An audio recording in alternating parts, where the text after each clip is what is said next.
If you have a chronic illness, the last thing you want to be doing is eating the same foods every single day. Why?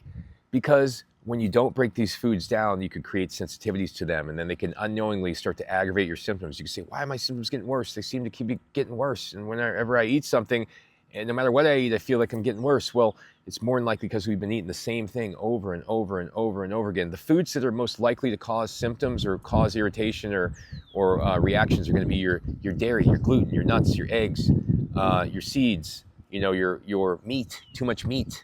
Those foods are all the most likely to cause sensitivity reactions. If you consume them on a daily basis over and over and over and over again, you could have reactions to them. Even foods like fruits, vegetables, rice, beans, potatoes, even though those are the safest of all foods for reactions, if you keep eating the same thing over and over again, you have black beans every day for 5-7 straight days, you could start having issues with them. Why? Because little bits of these foods are not being broken down fully. And when they're not broken down fully, they leak into the blood through the leaky gut. They leak into the blood, and then the immune system has to go there and get rid of those proteins from those undigested foods. When they get rid of the DNA of that food, then guess what? It remembers it. The immune system will remember that food. So when you consume it again, it'll create antibodies and more and more and more and more antibodies. And as you consume this food more and more and more and more, you have more and more antibodies developed to it. And that's why you start to have all these reactions to food. So if you want to escape this food sensitivity cycle, you got to create a rotation plan, a rotation diet. That is eating a food no more than once every 3 days, okay? Now there are certain foods that are much safer. Like I said, your apples, your pears, your vegetables, your rice, your potatoes, your beans, etc. Those things are typically safer. Anything outside of that, you really want to go on a minimum of a 3-day rotation. You really want to cut out things like gluten, dairy, nuts, seeds, eggs, too much meat anyways, right? But if you're going to do them, you're going to do something like dairy, make sure you have it once every 3 to 5 days. Make sure when you have it, you could at least determine if it's making you worse. If you have it every single day, what happens is your immune system becomes desensitized to it. It stops producing such obvious effects, obvious sensitivities to it. You continue to consume the food, and you usually get hooked in by this food because this food provides pleasure, or you got a craving for it, provides this exaggerated dopamine response. So you keep on consuming this food thinking it's the one thing that's making you feel better because it gives you instantaneous relief.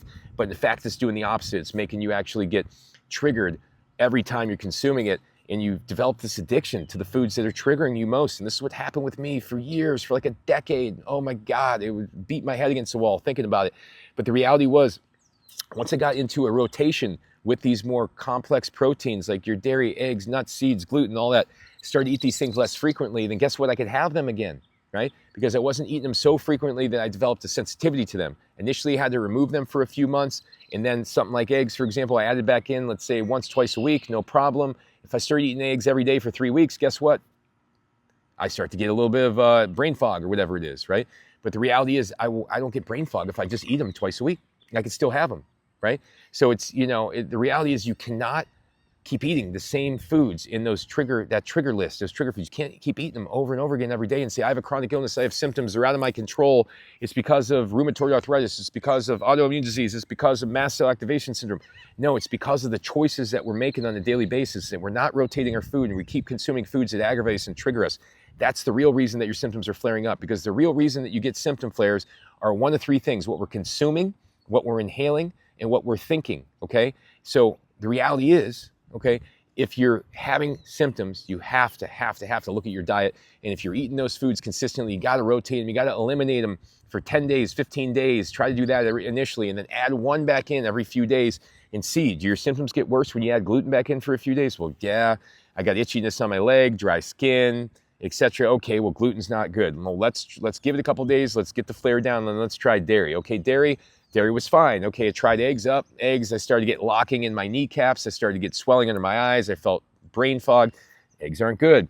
This is how you get through this, and this is how you identify what foods are best out of those trigger foods and which ones you're going to have to get rid of and be able to escape to be able to feel well. Thanks for watching, everybody. Go to my website, endsickness.org. I got hundreds of articles, hundreds of videos on there teaching you how to heal yourself outside here in nature with plant medicine. And hopefully I see you again soon in a future video.